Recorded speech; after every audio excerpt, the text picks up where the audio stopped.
Hi everyone, welcome to Manvitha blogs. ಈ ದಿನ ಉತ್ಥಾನ ದ್ವಾದಶಿ ಅಂದರೆ ತುಳಸಿ ಹಬ್ಬ.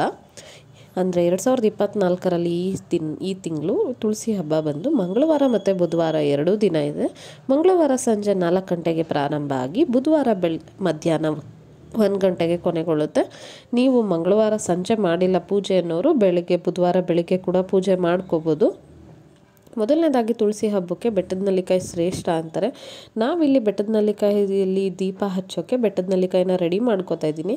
ಮೊದಲನೇದಾಗಿ ಅದ್ರ ತಿರುಳು ಮತ್ತು ಬೀಜ ಎಲ್ಲ ತೆಗೆದು ಅದನ್ನು ತುಪ್ಪದ ಬತ್ತಿ ಹಾಕೋಕ್ಕೆ ರೆಡಿ ಮಾಡ್ಕೋತಾ ಇದ್ದೀನಿ. ನೀವು ಇದಕ್ಕೆ ಬೆಟ್ಟದ ನೆಲ್ಲಿಕಾಯಿಗೆ ದೀಪ ಹಚ್ಚುವಾಗ ಎರಡು ಬತ್ತಿ ಹಾಕಿ ದೀಪ ಹಚ್ಚಬೇಕು.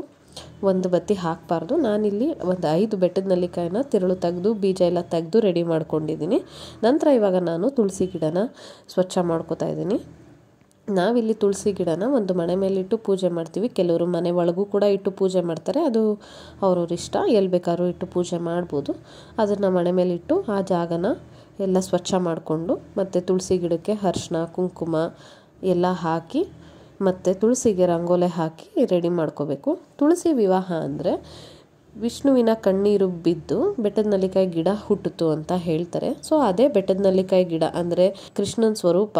ಕೃಷ್ಣ ಮತ್ತು ತುಳಸಿ ವಿವಾಹ ಆದ ದಿನವೇ ಈ ತುಳಸಿ ಹಬ್ಬ ಅಥವಾ ತುಳಸಿ ವಿವಾಹ ಮತ್ತು ಉತ್ಥಾನ ದ್ವಾದಶಿ ಅಂತ ಕೂಡ ಕರೀತಾರೆ. ಈಗಲೂ ಎಷ್ಟೋ ಮನೆಗಳಲ್ಲಿ ತುಳಸಿ ಗಿಡನೇ ಇಟ್ಕೊಳ್ಳಲ್ಲ ಮನೆ ಮುಂದೆ. ಆ ತುಳಸಿನ ಮನೆ ಮುಂದೆ ಇಟ್ಕೊಳ್ಳೋದಕ್ಕೂ ಒಂದು ಸೈಂಟಿಫಿಕ್ ರೀಸನ್ ಇದೆ. ಏನಪ್ಪ ಅಂದರೆ ಯಾವುದೇ ದುಷ್ಟಶಕ್ತಿ ಆಗಲಿ ಯಾವುದು ಕೂಡ ತುಳಸಿನ ದಾಟಿ ಮನೆ ಒಳಗಡೆ ಬರಲ್ಲ ಅಂತ.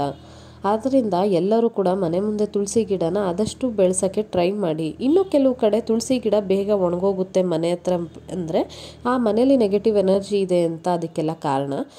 ಆಮೇಲೆ ಈ ತುಳಸಿ ಹಬ್ಬಕ್ಕೆ ಮುಖ್ಯವಾಗಿ ಏನು ಅಂದರೆ ತುಳಸಿ ಕಟ್ಟೆಗೆ ಸುಣ್ಣ ತುಂಬೋದು ಅಂತಾರೆ. ಅಂದರೆ ಸುಣ್ಣ ಬಣ್ಣ ಎಂದ ಮಾಡ್ಕೋಬೋದು. ಕೆಲವರೆಲ್ಲ ಮೊದಲೆಲ್ಲ ಸುಣ್ಣ ತುಂಬ್ತಿದ್ರು. ಸುಣ್ಣ ಇಲ್ಲದೇ ಇರೋ ಕಾರಣ ಇವಾಗ ಬಣ್ಣನೂ ಹಾಕ್ತಾರೆ. ನಾವು ಬಣ್ಣನೂ ಹಾಕೋಕ್ಕಾಗ್ದಿರೋ ಕಾರಣ ನಾನಿಲ್ಲಿ ಒಂದು ವೇಲಿಂದ ರೆಡಿ ಮಾಡಿದ್ದೀನಿ. ಕೆಲವರು ಇದಕ್ಕೆ ಸೀರೆನೂ ಕೂಡ ಉಡಿಸಿ ರೆಡಿ ಮಾಡ್ಕೋತಾರೆ, ಇಲ್ಲ ಬ್ಲೌಸ್ ಪೀಸ್ ಆಗಲಿ ಏನಾದರೂ ಹಾಕಿ ರೆಡಿ ಮಾಡ್ತಾರೆ. ನಾನಿಲ್ಲಿ ಸಿಂಪಲ್ಲಾಗಿ ಒಂದು ವೇಲಿಂದ ಕವರ್ ಮಾಡ್ಕೊಂಡಿದ್ದೀನಿ ಅದನ್ನು.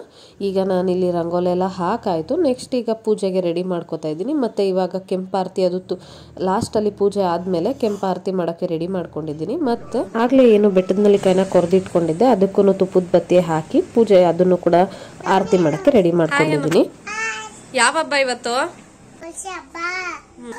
ಮತ್ತು ಈ ದಿನ ನೈವೇದ್ಯಕ್ಕೆ ಕಡಲೆ ಹಿಟ್ಟು ಮತ್ತು ಅವಲಕ್ಕಿ ಮಾಡ್ತಾರೆ ರೆಗ್ಯುಲರ್ ಆಗಿ. ನಾವು ಕೂಡ ಅದೇ ಮಾಡ್ತಾ ಇದ್ದೀವಿ.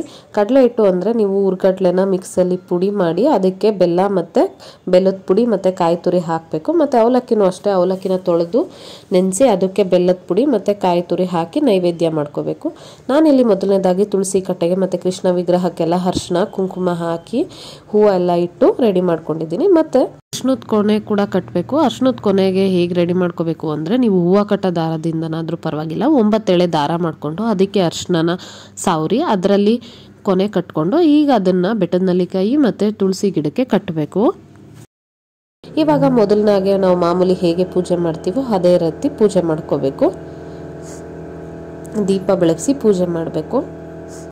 ನಂತರ ನೀವಿಲ್ಲಿ ನೈವೇದ್ಯ ಮಾಡುವಾಗ ಕೆಲವ್ರಿಗೆ ಎಷ್ಟೋ ಜನಕ್ಕೆ ನೈವೇದ್ಯ ಮಾಡೋದು ಹೇಗೆ ಅಂತಲೇ ಗೊತ್ತಿರಲ್ಲ. ಸುಮ್ಮನೆ ಬಾಳೆಹಣ್ಣು ತೊಟ್ಟು ಮುರಿದ್ಬಿಟ್ಟು ಸುಮ್ಮನೆ ಆಗ್ಬಿಡ್ತಾರೆ.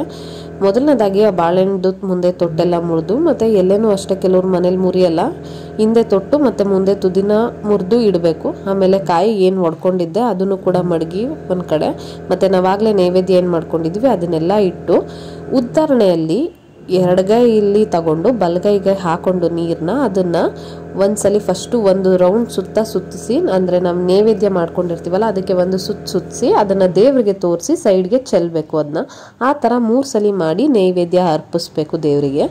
ನಾವಿಲ್ಲಿ ಕೊನೆಯದಾಗಿ ಅದರಲ್ಲಿ ಬೆಟ್ಟದ ನೆಲ್ಲಿಕಾಯಿ ಆರತಿ ಮತ್ತು ಕೆಂಪಾರತಿ ಮಾಡಿರೋ ವಿಡಿಯೋ ಏನೋ ಪ್ರಾಬ್ಲಮ್ ಆಗಿ ಅದು ಆಗಲೇ ಏನು ಬೆಟ್ಟದ ನೆಲ್ಲಿಕಾಯಿನ ಕೊರೆದಿಟ್ಕೊಂಡಿದ್ದೆ ಅದಕ್ಕೂ ತುಪ್ಪದ ಬತ್ತಿ ಹಾಕಿ ಪೂಜೆ ಅದನ್ನು ಕೂಡ ಆರತಿ ಮಾಡೋಕ್ಕೆ ರೆಡಿ ಮಾಡ್ಕೊಂಡಿದ್ದೀನಿ. ಮತ್ತು ಈ ದಿನ ನೈವೇದ್ಯಕ್ಕೆ ಕಡಲೆ ಹಿಟ್ಟು ಮತ್ತು ಅವಲಕ್ಕಿ ಮಾಡ್ತಾರೆ ರೆಗ್ಯುಲರ್ ಆಗಿ. ನಾವು ವಿಡಿಯೋನ ಲೈಕ್ ಮಾಡಿ, ಶೇರ್ ಮಾಡಿ ಮತ್ತು ಮನ್ವಿತಾ ವ್ಲಾಗ್ಸ್ನ ಸಬ್ಸ್ಕ್ರೈಬ್ ಮಾಡಿ.